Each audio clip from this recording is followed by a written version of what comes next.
Hello guys! For today's video, gawa tayo ng juice. Ito yung aking celery, green apple, at saka yung aking beetroot and carrots. So ito naman yung ating juice maker guys. So medyo magtakip na lang kayo ng inyong tenga dahil medyo maingay ito guys.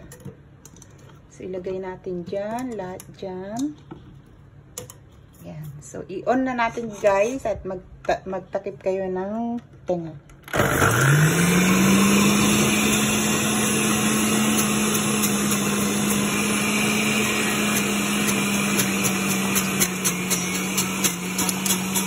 Ganda ng kulay niya guys.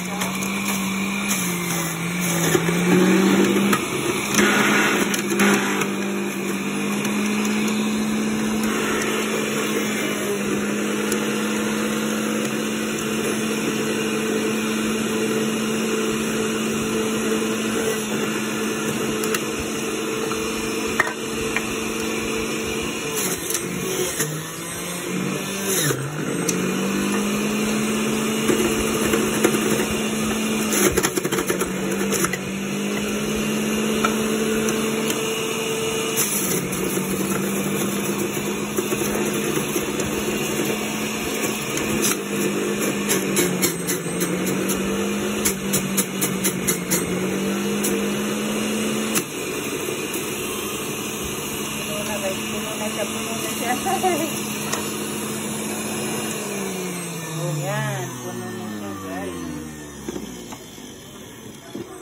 So ito yung ating juice for today. Beetroot at saka yung ating celery. So ayan guys. Thank you for watching.